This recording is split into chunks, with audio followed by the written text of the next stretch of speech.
Bom dia, pessoal do sexto ano. Vamos começar mais uma aula de ciências. Espero que vocês estejam todos bem, com muita saúde, tá bom? Nós vamos começar a nossa aula com a correção da atividade da aula anterior. Então, peguem um caderninho, acompanhem e corrijam, viu, pessoal? Para ficarem com as respostas corretas, porque na avaliação eu não vou colocar as mesmas perguntas, mas eu posso colocar algo parecido e pode ajudar vocês, tá bom?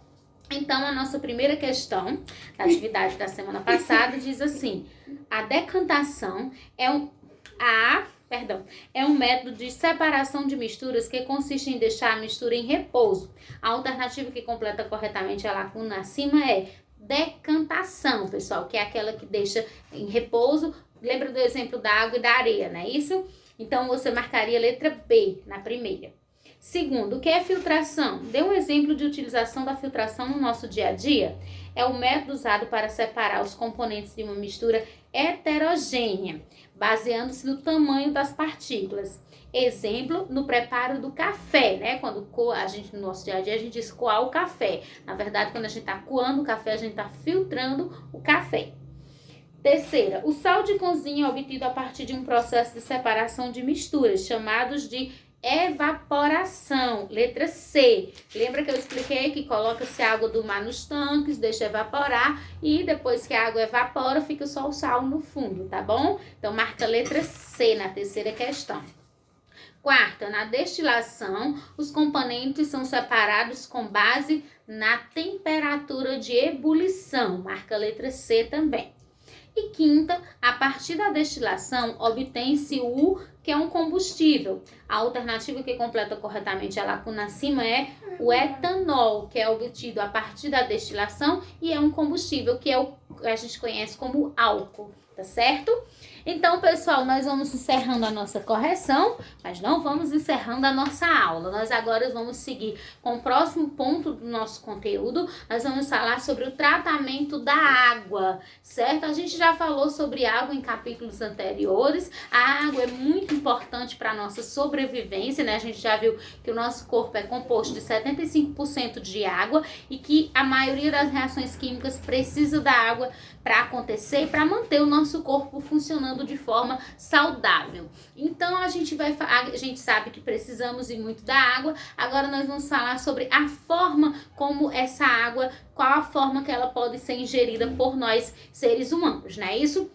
Então, pessoal, e aí para isso nós vamos falar sobre o tratamento da água. A água potável é uma água que é própria para o consumo, mas nem sempre a água, da forma que ela está na natureza, ela é própria para o consumo. Às vezes ela parece limpinha, transparente, né, toda bonitinha, mas pode conter micro-organismos que causam doenças, tá certo? Então é por isso que para a água tornar-se potável, ou seja, ficar própria para o consumo, ela precisa passar por um processo, que é um processo de tratamento, que é o tratamento da água nas estações de tratamento. E o que são as estações de tratamento? São locais onde a água é levada, essa água geralmente vem de represas, rios, açudes ou de nascentes, e ela é levada para essas estações de tratamento para poder ser tratada, né, como o próprio nome diz, para ficar uma água potável, própria para o consumo, para que os seres humanos possam consumi-la sem perigo de adoecer, porque muitas vezes quando a água está poluída,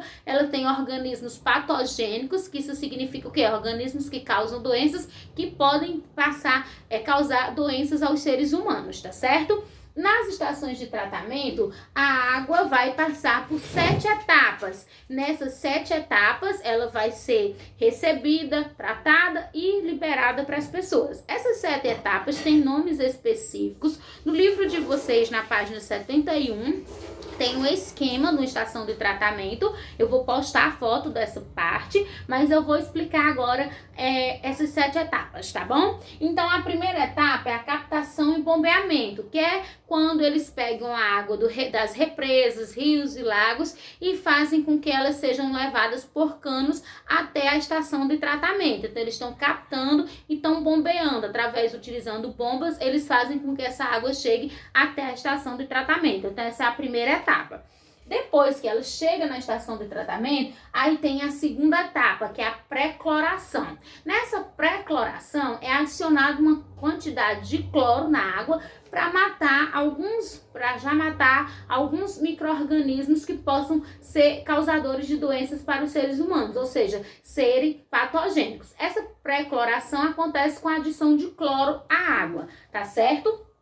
A segunda etapa, ela vai ser levada para tanques e nesses tanques vai acontecer a terceira etapa, que é a floculação. E o que é essa floculação? Eles adicionam na água sulfato de alumínio. Esse sulfato de alumínio, ele vai se ligar às partículas de sujeira e vai formar grandes flocos de sujeira, como se fossem os flocos de neve, então vai fazer flocos de sujeira nessa água. E aí é onde vai acontecer a quarta etapa. Quarta etapa, que é a decantação. Que decantação a gente estudou na aula anterior. Então, o que é que acontece? Eles deixam lá essa água paradinha, sem mexer, sem fazer nada. E aí, esses flocos de sujeira que formaram aqui na etapa da floculação, eles vão ser mais densos do que a água, vão ser mais pesados. E eles vão todos para o fundo. E em cima vai ficar apenas a água livre da sujeira, em parte, não é isso? Depois disso, vai acontecer a filtração. Eles vão pegar essa água e vão passar por grandes filtros de areia. Quando eles passam por esses filtros de areia, a água, que tem partículas menores, passa e os flocos de sujeira ficam presos na areia. E aí, filtra a água e a água que segue é uma água limpa, tá certo? Sem sujeira. E, por último, vai acontecer novamente a adição de cloro, que é a cloração. Nessa água que já vai para as pessoas, antes dela ir para as casas das pessoas, eles adicionam mais cloro para que mate algum micro-organismo que ficou, que possa causar doença. Eles adicionam também flúor, que esse flúor ele serve para proteção dos dentes, evitando que as pessoas desenvolvam cáries e problemas dentários, tá certo? Então, na cloração, eles adicionam cloro para matar os micro-organismos e flúor para fazer a proteção dos dentes, evitando as cáries. E na última etapa, nós temos o reservatório de distribuição.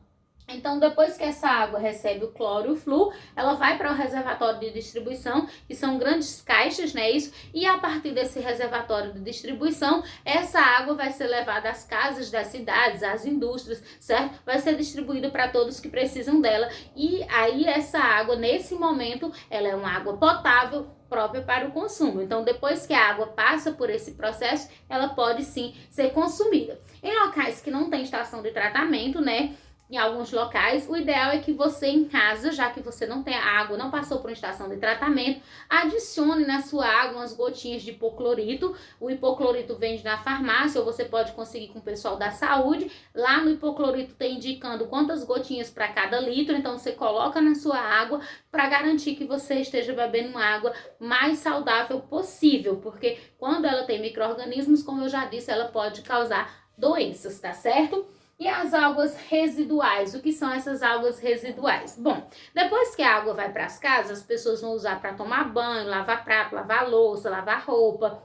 Nas indústrias ela vai ser utilizada para infinitas funções. Então, tudo isso, depois que essa água passa na agricultura, é usada para aguar as plantas, depois desse processo, essa água não pode mais ser utilizada para o consumo. Aí ela forma o que a gente chama de águas residuais, que são os esgotos. Então, água residual é a mesma coisa que esgoto. Nós temos o esgoto doméstico, que vem das casas, o esgoto industrial, que vem das indústrias, e esse esgoto ele não pode mais ser utilizado. Em algumas cidades tem a estação de tratamento do esgoto, eles coletam esse esgoto, tratam aquela água, tirando a maioria das sujeiras e jogam ela no ambiente. Ela não pode mais ser utilizada para o consumo, mas ela vai para o meio ambiente, uma forma mais limpa para não poluir tanto o meio ambiente. Tá certo, pessoal? Então a gente encerra a nossa aula agora. Eu vou postar a atividade para vocês já sabem que devem copiar as perguntas, resolver, mandar foto para mim no meu PV ou no nosso grupo de ciências, no máximo até na próxima aula, que é na próxima quinta-feira, tá bom? Qualquer dúvida é só chamar, estou disponível de 7 até as 5 para tirar qualquer dúvida de vocês. Pode chamar no grupo de ciências ou no PV, tá certo? E lembrem-se que a atividade, além de frequência, pessoal, é a nota de vocês, tá bom? Então não deixem de fazer. Qualquer dúvida é só chamar. Tchau e um abraço.